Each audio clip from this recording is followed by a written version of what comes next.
Welcome back, everybody. We're going to do another lesson now. So before we start, let's just go over what we are going to be learning today. So our lesson goals for today are to transfer your design to your canvas. The activities are to use a basic grid system to transfer your design from your VAPD onto your canvas. And how will you know you've achieved your goal? Your design is drawn up onto your canvas, you photographed it and uploaded the process to your online VAPD. So I hope you've been sketching your sculpture in your VAPD and experimenting with ideas and possible compositions. If you haven't yet done any sketching or designing, watch the video first anyway, and then go back to getting a design worked out.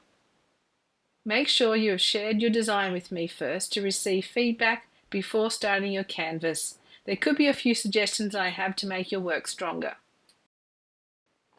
On screen you can see my design. This didn't just pop into my head.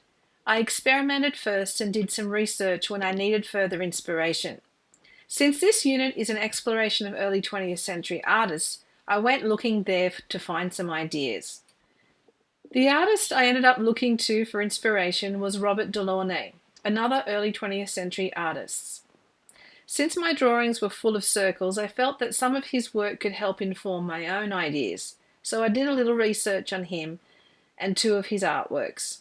You can see these in the sample VAPD. I also looked at the Cubist work of Pablo Picasso and Georges Braque, as well as the Italian Futurists. Have a look at some of these Cubist and Futurist paintings that I've put together for you to look at today. Mainly pay attention to the backgrounds because your sculpture itself will drive the foreground and the main shapes within your painting itself. But you need to work out what you're going to do with the background, so these paintings may just help you work out what you might do. We will be studying these artists in this unit, so I strongly encourage you to look through the analysis booklet for their names as well as looking online at some of their artworks. They're bound to be very helpful for you as well. Once I worked out my design, I needed to experiment with colour choices. My colours had to be complementary colours, so I chose red and green. In this piece from my visual arts process diary, I used coloured pencils to get an idea of what it might look like. No concrete decisions on colour as yet. So it is important to experiment with using complementary colours with the paint. After trying all three, I have decided to go with orange and blue. So all of this has been a lead up to the focus of this video, which is transferring the design from your visual arts process diary and onto your canvas. So how do I transfer my design onto my canvas? You're going to need to use a grid process. To grid up your work, you're going to need to use your math skills. You are essentially dividing your A4 sheet into 16 equal squares. I used a red pen to make it easier to see. You're also going to need to use a ruler for accurate measuring and to rule straight lines. If you can photograph your work before gridding, that will make it easier, but it's not essential. Divide your page with your design in half, and then divide it again in half. Then divide the resulting 4 squares into 4 more. Look at my grid to help you.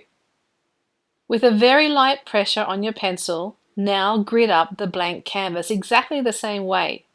Be careful not to press too hard with your pencil. Now, you've got your grid there, so now it's very simple. You're going to move every single line and shape that you can see in your design into exactly the same rectangles or squares on your canvas. So basically the idea is using the grid, you can now more accurately place the shapes and lines onto the canvas by copying what is in each square across to the canvas. Remember, photograph each step of the process along the way and upload these to your online visual arts process diary. Now, remember, I'm always close by.